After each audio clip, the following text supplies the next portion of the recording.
Do you want to take a moment to introduce yourself to Ward 2 voters? Absolutely. Good afternoon, and thank you so much for this opportunity, Ward 2 Democrats. It's always good to be back in a space with our Democratic leaders.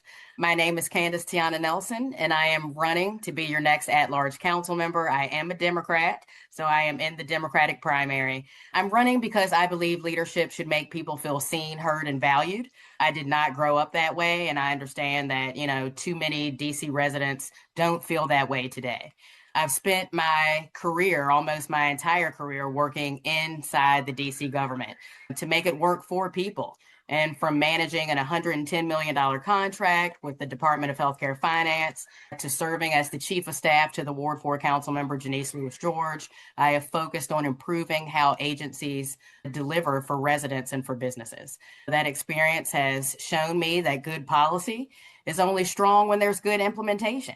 And too often, our government is not coordinated, not responsive, not delivering results for the people that the government is supposed to serve. And so that's why my campaign is focused on foundations. And the foundations that I believe would make the city thrive and people thrive are education, healthcare, and housing, and making sure that they are affordable, accessible, and high quality.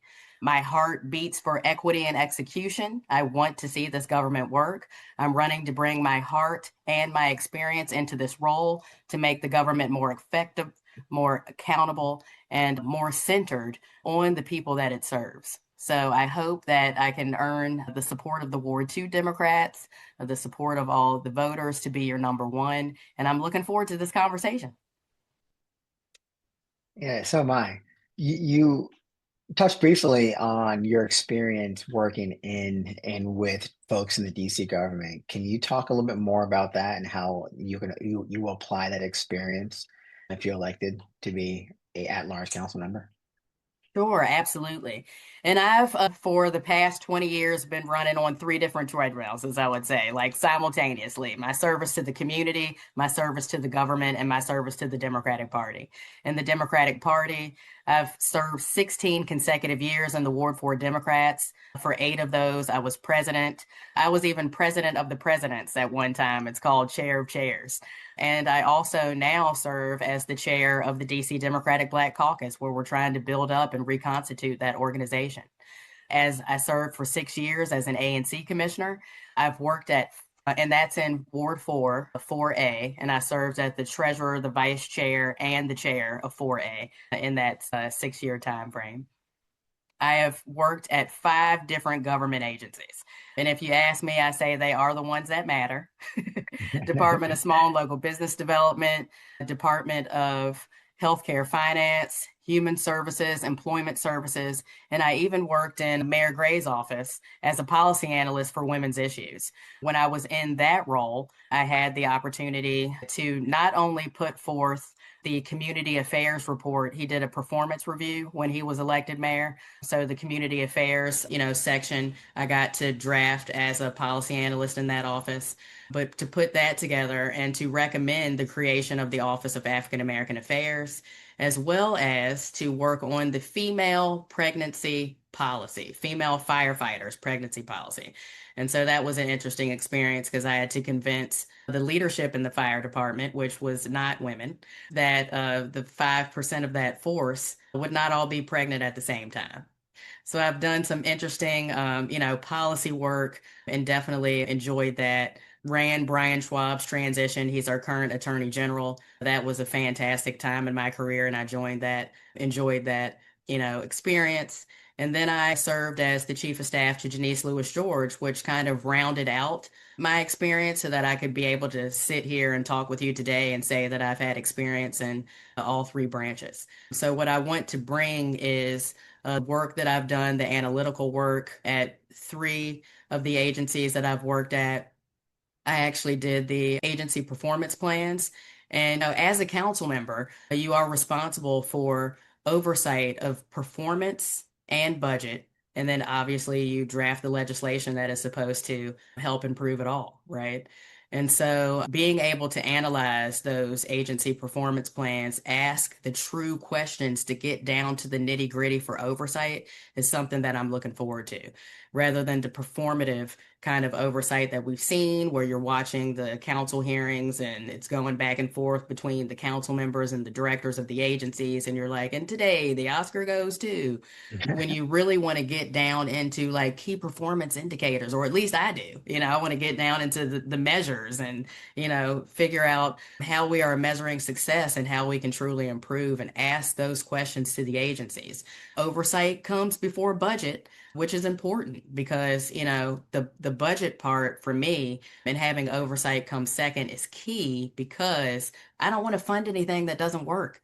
So if an agency has, unmet key performance indicators, then I don't want to fund those programs where they are not meeting. I want to fund what's working and really analyze what's working and really bring some true oversight to the council. So I'm excited about that part. So I think that experience that I have, from the executive branch will help on the oversight responsibilities on the legislative side. Yeah, it sounds like what one of your experience is focused on really accountability.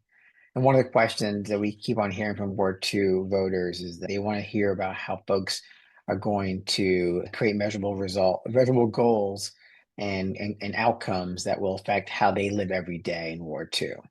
So Yes. can you speak to some of that of how you might hold folks accountable, particularly if you can focus on kind of Ward 2 experiences. I mentioned the other day a neighbor complained about 311 and how they've called multiple times regarding a Christmas tree that's been in front of their house for a while. We have rat issues in our neighborhood that just don't seem to be being addressed in appropriate ways, and the list goes on. Right. Mhm. Well, yeah, and I've talked to Ward 2 residents, as you know, and people have talked about concerns with drug abuse on the streets, sex workers on the streets, challenges with the unhoused. Specifically, people have mentioned to me 12th and M in front of the streets market. Yeah. They said that they've had some, tough challenges there. And so just in talking about, accountability in general, not only for, Ward 2, but for all wards, would just be to state that there are a few things I have in mind. And one is to govern with the community instead of over the community. I'd love to bring back task force and advisory groups. When I first came to the district, there were a lot of council members who had their own advisory groups, their own task force to get things done, either in their ward or citywide. And I do believe that bringing back task force and advisory groups and having the community help govern, and it really brings to a real way in which you can govern with the community instead of over the community. So I would love to see a lot more of that done with. When I was the chief of staff for Councilmember Denise Lewis George, I actually was the facilitator of her advisory group for Georgia Avenue's revitalization, or the Ward 4 section of Georgia Avenue's revitalization. And so bringing together the community as well as business owners to focus on the corridor, I would love to see that work on more corridors throughout the entire city, to where you're bringing business and community together for the betterment of the neighborhoods and the corridors. So that's another way. So just inclusion of the community. Another thing to do would be to expand the time frames in which we have our hearings. They're called hearings for a reason. And I've said I want to have people feel seen, heard, and valued, and I mean that from the bottom of my heart. And so when we're holding these hearings and roundtables, I think we should be opening it up more and bringing the hearings and bringing those opportunities to the people. When Jim Graham was the council member from Ward 1, he chaired the Committee on Human Services, and he actually took hearings to DC General. And so people who were staying there that were unhoused, they could come from downstairs into their room, testify, and then go right back up, to their rooms.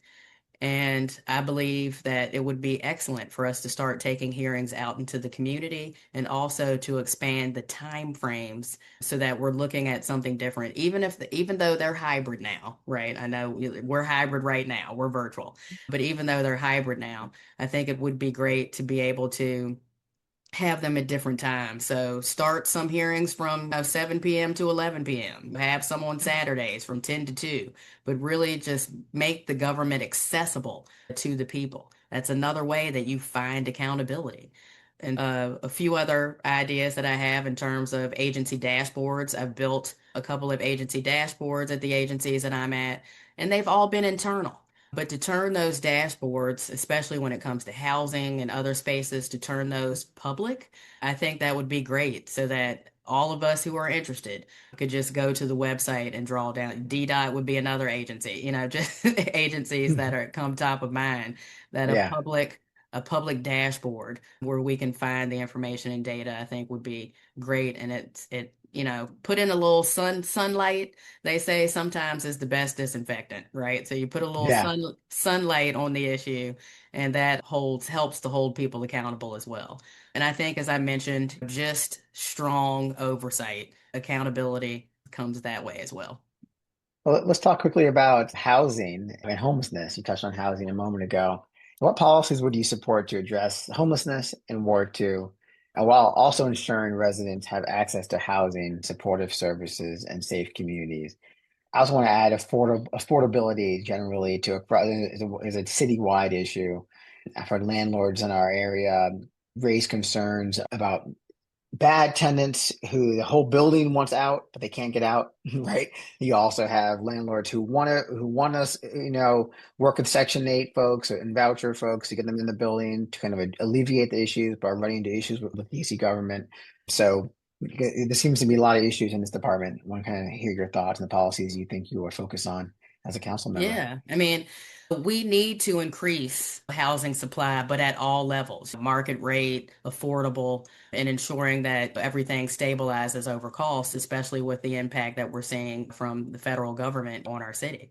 But affordability is something that I've looked at in scaling because I want to be able to protect all residents and especially long-term residents that I've seen being pushed out of the city. And I think that that issue is pushed best through policy and through strengthening the way that we streamline housing, making it easier for small landlords. I've talked to some folks about setting a small landlord renovation fund that could come off of some of the real estate sales that we have in our city. I would like to explore social housing to see how that could be a benefit to our residents. And again, the accountability. I would love to see DHCD get some dashboards up so that we could see some rent stabilization matters and really try to connect the dots that way. But I You do meant believe that streamlining our processes for both sides, for our folks who are in our housing programs and our processes for our landlords with permitting and everything that's just slowing up the process. I mean, if we use TOPA, for example, you hear many people saying that regardless of what side you're on, it just takes too long in order to close a deal. And it's pain points on either side from, the residents or from landlords and folks that are trying to get through a deal. one thing you mentioned there was trying to keep people in the city. Yeah, And in my Ward 2 is a place where you have a lot of transientness, right? Where we have a generally younger population here, and most of the reason why there's a lot of reasons why that exists. Housing costs is one of them, but also public spaces, right? I, for one, am in a unique place because I am taking care of my 85-year-old father. I also have two young kids trying to do all this in an urban environment where parks are not always well maintained. The library is beautiful, but sometimes overcrowded, right? Sometimes doesn't have the resources that we need to make it functional for us. So, what kind of policies would you focus on to help public spaces, libraries, parks, and community facilities in across the city, but primarily towards Ward 2? in Ward 2, you mentioned in terms of like, folks moving in and out, maybe being a little more, transitional in their space. I have seen that. I also seen people and know folks who are into that are raising families. And so I've talked to a lot of folks who, be it, a townhouse or if they're in a condo or an apartment, they're raising their, families as well and have that same, they like the closeness and proximity of being right in downtown, for the public spaces, but they're also wanting to raise their families in Ward 2 as well. Um, Yeah, I think and that, so, and I think one of the barriers in that is and barriers I think is that the services aren't always here, right? And sometimes it looks easier to move to the suburbs or move to another neighborhood in DC that might have a bigger front yard, but not as much, but not be as close to that neighborhood park, not as close, right, to something, a local library.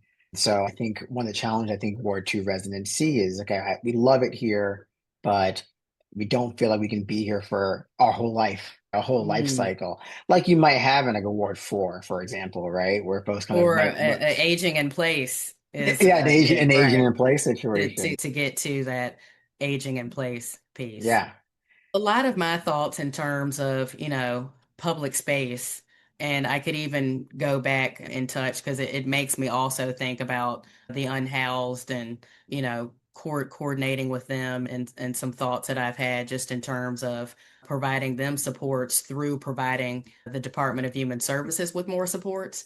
You've yeah, got longtime employees there that need career ladders and support and a lot of coordination that needs to happen between the Department of Human Services and the Department of Child and Family Services, along with, our DC public schools. And so I've talked about that to provide, space, at least in the family space with the unhoused and with the individuals, ensuring that there's the support there for the shelters there as well. And oftentimes, I think they get left out of the conversation, individuals that are experiencing homelessness versus the families that are. And so I always kind of hold that. And I think my time at the Department of Human Services just gives me an extra sensitivity when I see folks that are unhoused and being able to support them. Folks who live downtown in Ward 2, yes, you've said that that is a matter that you want some coordination, you want some leadership in, you want some help in when you're looking to leadership. And I think that that is a part of ensuring that parks and spaces are places that people want to go to is by providing those that are unhoused with those supports and ensuring that the agencies are coordinated and connected there as well. So I'll just add that, piece in. Another thought that I've had is to expand the hours of some of our libraries. And I know that would take additional funds. And so I've thought that through as well. I try to be thoughtful because when people ask what you want to do, I like to also say how I would do it. yeah, And so I've looked into some ideas. There's a term that we say reprogramming. And so when you reprogram, when you reallocate funds, one way I would think to identify that would be from programs that aren't working. And so if you identify a program that has high level of participants, high space, you've got a lot of people that are flowing into this library, flowing into this rec center, then that's one that we should look at to expand hours for the community and give our youth a positive place and space to go. And so, really pushing to build partnerships in the community and expanding hours in certain libraries, high traffic, high participants is something that I've been giving a lot of thought to on how we can reprogram, reallocate, and ensure that we've got obviously enough employees, security guards to keep these options open, but to expand our time in our libraries and in our rec centers. I guess we could start out at least one per ward and yeah. then and then move there. That's something I've been giving a lot of thought to and I'd like to see done. Just it's more of an approach of partnership with community by extending the hours of these places. And I've talked to some students and they can't take their laptops home. So even just having a library open a little bit longer, a rec center where they could have Wi-Fi, they could hopefully have a place where they could log on and get their homework done. Just finding a way where government becomes a part of your village. You know what I Yeah. mean? Because like when we grow up, and some of us have grown up and we've been so blessed to have a village to help raise us. Sometimes if folks don't, they need the government to step in and be a part of the village. So I hope Yeah. that answers And your question. I know I no, can be it petty. does. It does. It does, and I'll circle back to that. But the other thing kind of connected to this idea of wanting to stay in Ward Two, right? You know, raise your family here and so forth. It's also connected to the small businesses. Like a lot of folks want to Yeah, live in Ward 2 because they can walk to local restaurants, walk to local stores, particularly ones that are homegrown and kind of interesting, yeah. right? And one thing that we're seeing in Ward 2 is a lot of vacant businesses. Um, Mm. so can you speak a little bit to kind of policies you have in mind that might strengthen small businesses, activate vacant storefronts, how kind of support like a vibrant local community here in Ward Two? Yeah. My first agency was at the Department of Small and Local Business Development, and there's no denying that Ward 2 is an economic engine of the city. There is a lot going on. There's a lot of small business, and a lot of small businesses are dealing with high costs, but too much bureaucracy. So again, when I talk about coordination and streamlining, I'm talking about making it easier to open a business, making it easier to get certified at the Department of Small and Local Business Development, either as a local business or as a certified small business. Disenfranchised, there's just making it easier to go through that process and to operate a business, faster permitting, making predictable timelines. When I was at the Department of Small and Local Business Development, we created advisory councils, but industry advisory councils for the director. And so, depending on what industry, if it was restaurant, retail, whatever it may be, if you are a small business, you are not always able to just run and go get meetings and go do, Mm. different things. And so ensuring that the advisory council was set up for different times. When I was running the Georgia Avenue Advisory Revitalization Advisory Group for Councilmember Louis George, one of the great things I think that we came up with was trying to utilize technology and see how that could be streamlined. I often talk about when I was at the Department of Human Service, the Department of Healthcare Finance, and managed District Direct, and that's our Health and Human Services Travelocity, right? So it's like, are you eligible for TANF, SNAP, Medicaid?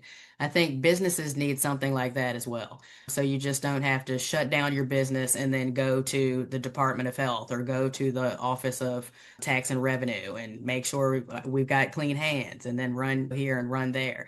Business owners are having the same issues that participants are in other programs, and that's just by having a runaround process, having to jump through hoops. And when people jump through hoops, they fall through cracks, and that happens with our businesses too. And so I think just having a system that's coordinated and better identifies bids through the Office of Contracting and Procurement, that better helps to streamline, as I was talking about, permitting and other things for our small businesses to make it easier. To your point earlier, with folks leaving and just like, okay, well, I've come this far with my family, I'll go, to the suburbs now. We don't want businesses doing that either. I've come Yeah, this far with my business, I'll go to, Maryland now, I'll go to Virginia now. It's a unique challenge that we have because, the district, we're this beautiful bubble right in the middle of the DMV. And if things get too hard, and I've talked to residents that are business owners, and they're like, I'm making the decision right now. If I'm going to stay here and live and then move my business, or if I'm going to do the reverse and move the business or keep the business here and then move my family out of here. yeah. And we just have to find a way to tackle the issues of just the discombobulation that is causing more of a hindrance than a help to our small businesses so that we can track on that. And I would love to focus on that, the technology that could be more helpful to our businesses, as well as just the process flows, workflows that could be helpful as well. And you spoke to a little bit here and that as well. One of the questions that we have regarding equity and inclusion, inclusive growth. So Mm. the idea of how will you ensure that Ward 2 residents can be part of the economic engine in DC? Are there any policies you have in mind that will benefit longtime residents, workers, small businesses to stay here and thrive? Yeah, absolutely. I mean, we talked a little bit about housing before, and folks talk about having downtown. We've lost a lot there. One thing that we have seen, though, is that neighborhoods outside of downtown are continuing to thrive. And so I've been very interested and enjoyed really looking and reading a little bit up on what the Deputy Mayor's Office for Planning and Economic Development is doing when it turns into kind of the inward thinking of how does downtown turn more into a neighborhood since neighborhoods are thriving. And so just started doing a little bit of reading on that and following up and thinking that, it is in spaces where it's capable because I do know that they've ran into some challenges, plumbing issues and things with some of these commercial buildings and trying to Yeah. flip them into residential buildings. But I do think that similar to like when you walk into a mall and you look at the map and you're like, you are here. And then you're trying to figure out how to get to whatever store. Like downtown, we are here. So how do we get to this place where it can be able to be balanced out because of the loss that we have had from the federal government leaving, and it doesn't seem like they're coming back. And so reimagining downtown and having it look more like a neighborhood so that it can thrive like other neighborhoods do. And then in the areas where it does look like economic development is picking up in the outskirts, I say, of the city, more along and where Audi Field and RFK, even Walter Reed up in Ward 4 are, just ensuring that we're focused on having good community benefits packages and taking the opportunity to expand and improve what's already there. For example, with RFK, looking at the transportation improvements that they're planning, there's a study that's going on right now. They're talking about adding 5 lanes there.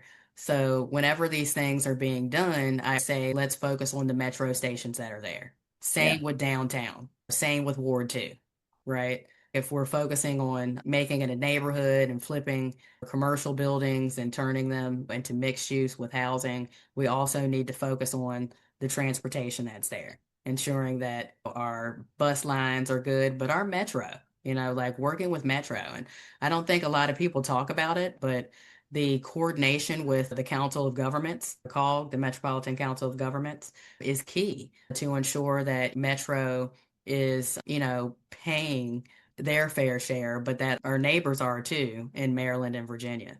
I think that WMATA was more focused on DC when we had maybe some louder, stronger council members focused or appointed to the board.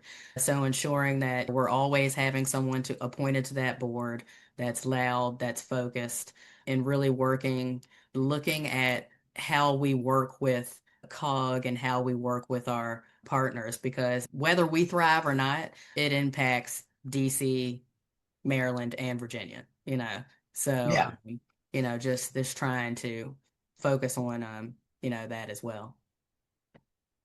That's great. So yeah, as we wrap up here, this conversation, anything else you want to add to kind of close this conversation, bring everything together as we're talking to Um, our Ward 2 Democrats?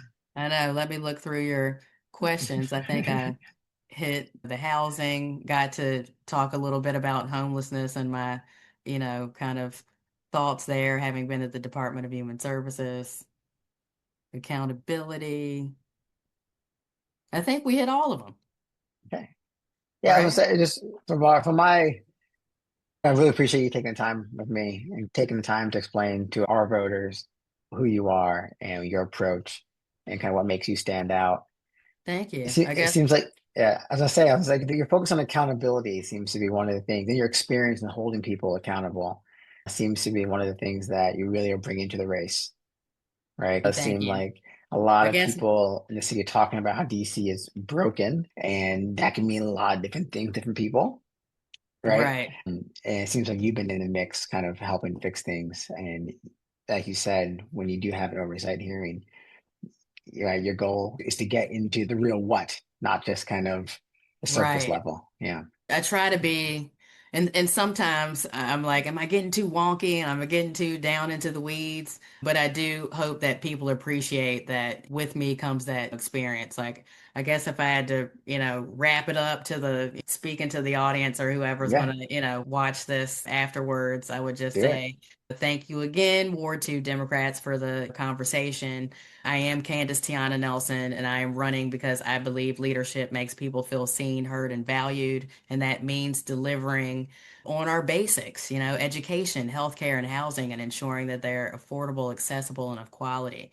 Because I believe when education is strong, housing is stable, and healthcare is preventative, we all win. And Yeah, I am ready to bring my heart that beats for equity and execution to this experience and bring my experience to the experience to make the government work better for Ward 2 and all the residents there, as well as all 8 wards. well, thank you. Thank you for stepping up and running.